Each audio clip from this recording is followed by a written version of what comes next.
टूटा हुआ लश्कर का भरम देख रहे हैं और जिल्ले इलाही के करम देख रहे हैं।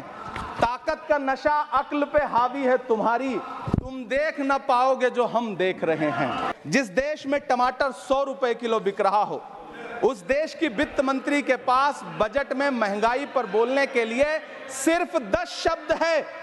ये भूल गई है मनरेगा को, ये भूल गई है मौलाना आजाद नेशनल फेलोशिप को, ये भूल गई है मणिपुर को, ये भूल गई है महाराष्ट्र को। इस बजट में तमाम राज्यों के साथ अन्याय किया गया है। इस बजट में युवाओं के साथ अन्याय किया गया है, महिलाओं के साथ अन्याय किया गया है और खास तौर से महाराष्ट्र के लिए कुछ नहीं रखा गया है। महाराष्ट्र बाढ़ से जूझ रहा है।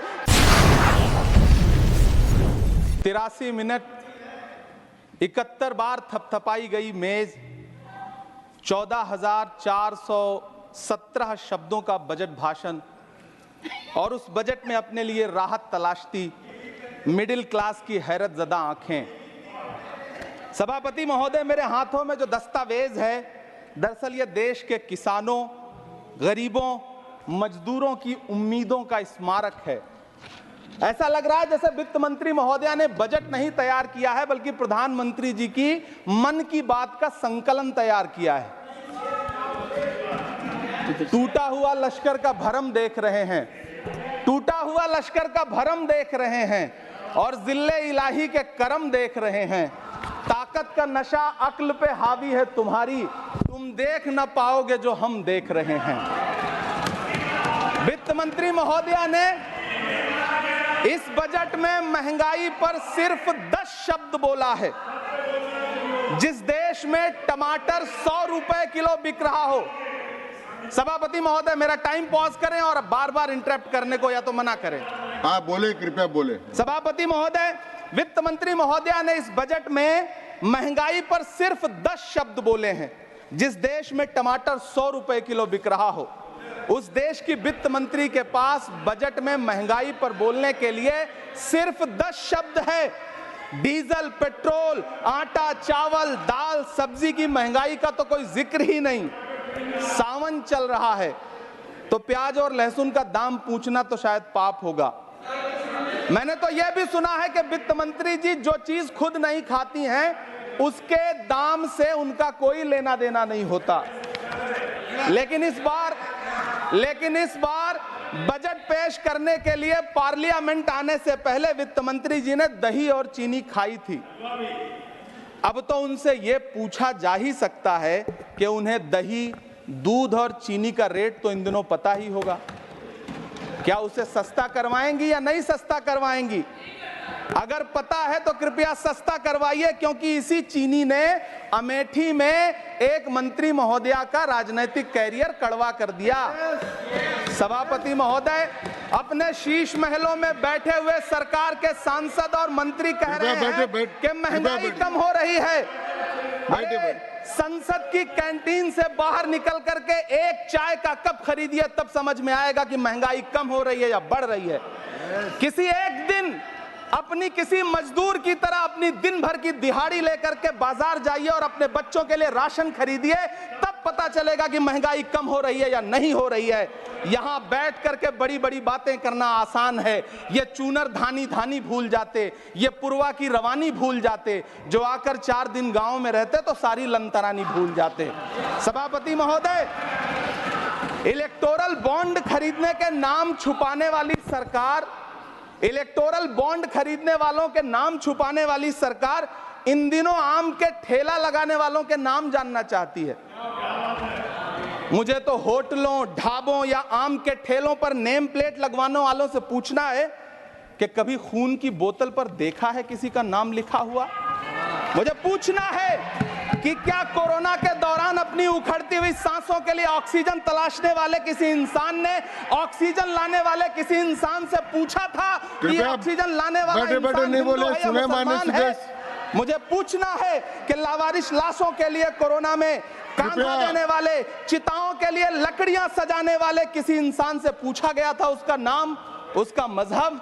लेकिन इन दिनों पूछा जा रहा है। सभापति महोदय, अफसोस देश के प्रधानमंत्री जी ने कभी न टूटने वाली चुप्पी ओढ़ ली है। सभापति महोदय, जनता ने 63 सीटें कम क्या कर दी, ये सरकार तो अमृतकाल का नाम लेना ही भूल गई। ये भूल गई है अमृतकाल को, ये भूल गई है मनरेगा को, ये भूल गई है मौलाना आजाद नेशनल फेलोशिप को, ये भूल गई है मणिपुर को, ये भूल गई है महाराष्ट्र को। मुझे गर्व है कि मैं राज्यसभा में महाराष्ट्र का प्रतिनिधित्व करता हूं। महाराष्ट्र जो देश की आर्थिक राजधानी है, जो टोटल कॉर्पोरेट टैक्स का 40%, इनकम टैक्स का 32% और जीएसटी का 20% इस देश को देता है, उस महाराष्ट्र के लिए इस बजट में एक शब्द नहीं है। आप बैठ जाए। सभापति महोदय, आखिर महाराष्ट्र से किस बात का बदला लिया जा रहा है? महाराष्ट्र ने लोकसभा चुनाव में बाबा साहब अम्बेडकर के संविधान को बचाने के लिए वोट क्या कर दिया? प्रधानमंत्री जी तो महाराष्ट्र से बदला लेने पर उतर आए। अब तो शायद उन्हें याद भी ना हो यवतमाल का वो दाभड़ी गांव जहां 20 मार्च 2014 को वो किसानों के साथ चाय पर चर्चा करने गए थे और उनकी किस्मत बदलने के सपने दिखाए थे। उसी यवतमाल में पिछले 6 महीने में 132 किसानों ने आत्महत्या की है। सभापति महोदय, महाराष्ट्र में हर महीने 209 किसान आत्महत्या कर रहे हैं। राज्य सरकार द्वारा सौंपा गया आंकड़ा बताता है कि 1 जनवरी से 31 मई के बीच 1046 किसानों ने आत्महत्या की है। लेकिन अफसोस, इस बजट में महाराष्ट्र के किसानों के लिए कुछ भी नहीं है। किसानों से चिढ़ी हुई सरकार ने बजट में किसानों के एमएसपी की लीगल गारंटी नहीं दी। लेकिन याद रखिएगा, जो किसान का नहीं वो हिंदुस्तान का नहीं। सभापति महोदय, मुझे वित्त मंत्री जी से पूछना है कि वो जो कुछ साल पहले 100 स्मार्ट सिटी बनाने का ढोल पीटा गया था, सुना है उस ढोल में पानी भर गया है, इसीलिए आपने उसका नाम बदल करके सिटीज ऑफ ग्रोथ हब्स रख दिया है। अच्छा है, नाम बदलने का खेल खेलते रहिए। आपकी कई सरकारें तो इसी वजह से चल रही हैं।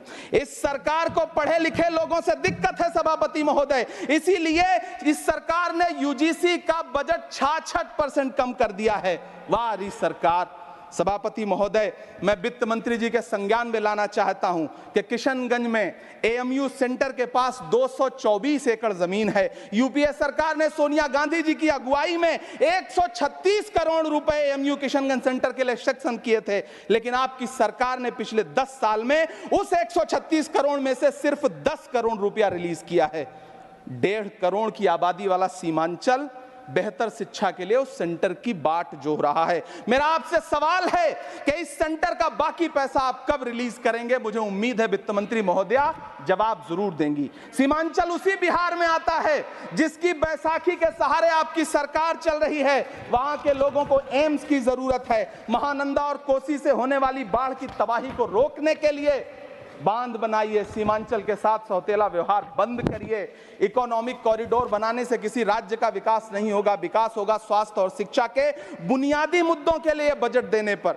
सभापति महोदय, एक तरफ तो इस बजट में पीएम आवास योजना के तहत 3 करोड़ अतिरिक्त मकान देने की घोषणा है और दूसरी तरफ लखनऊ के अकबर नगर में 1280 वो मकान हैं जिन्हें रिवर फ्रंट बनाने के नाम पे बुलडोजर से जमींदोज कर दिया गया।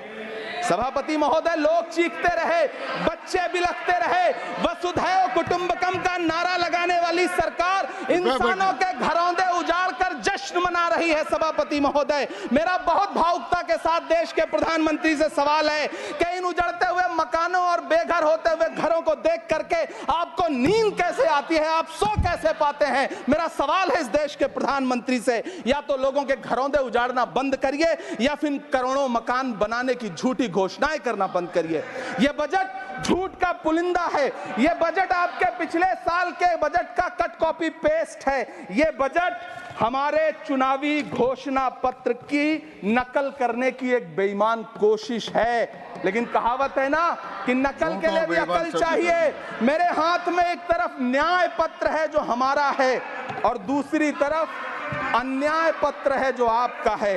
इस सरकार को आलोचना सुनने की आदत नहीं है सभापति महोदय। जब आप इनसे सवाल पूछिए तो ये शांत रहे। आप बताइए 70 साल में आपने क्या किया है? मैं तो इस सदन में कहना चाहता हूं सभापति महोदय कि हमसे 70 साल का हिसाब मांगने वालों, जो सरकार अपना चलाया हुआ 2000 का नोट 7 साल नहीं चला सकी, वो हमसे 70 साल का हिसाब मांगती है। सभापति महोदय, मैं अंत में आपसे ये कहना चाहता हूं, ये बजट बैसाखी पर टिकी हुई कृपया सरकार का सुने, कुर्सी बचाओ बजट है। सुने। इस बजट में राज्यों के साथ, किसानों के साथ, नौजवानों के साथ, महिलाओं के साथ, देश के मिडिल क्लास के साथ अन्याय किया गया है और इस अन्याय का खामियाजा आपको महाराष्ट्र, हरियाणा और झारखंड के चुनाव में भुगतना पड़ेगा।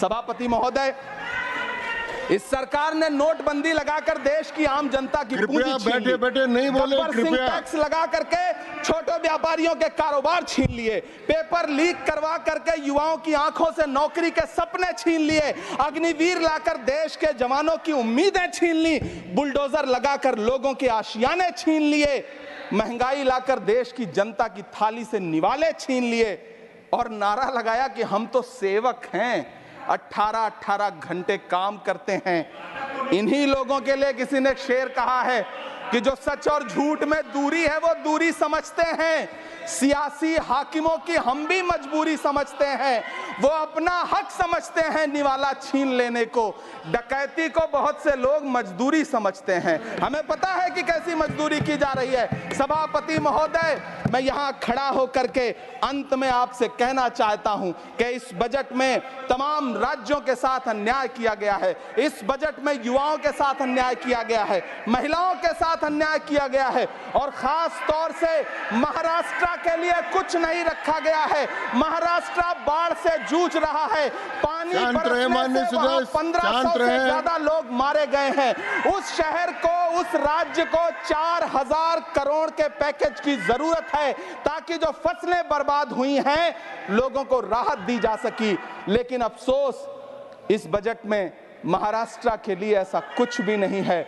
मैं आखिर में यह कहना चाहता हूं कि पिछले 7 दिन से इस बजट का बड़ा ढिंढोरा पीटा जा रहा है, इसे महान बताया जा रहा है, लेकिन कौन महान बता रहा है? सत्ता पक्ष के लोग, उन्हें तो बताना ही है, क्योंकि मैं अवध क्षेत्र से आता हूं, प्रतापगढ़ से, नीरज भाई भी अवध और पूर्वांचल से आते हैं। वहां एक कहावत है कि बिटिया की तारीफ किसने की? बिटिया की महतारी ने, यानी कि बेटी की प्रशंसा किसने की? मां ने। तो इस बजट की तारीफ सत्ता पक्ष करे तो करेगा ही, लेकिन विपक्ष के एक भी सांसद से आप पूछिए कि क्या उसके राज्य को कुछ मिला है, तो वो ये कहेगा कि नहीं, कुछ भी नहीं मिला है। बहुत बहुत धन्यवाद सभापति महोदय, मुझे आम बजट पर अपनी राय रखने के लिए। धन्यवाद।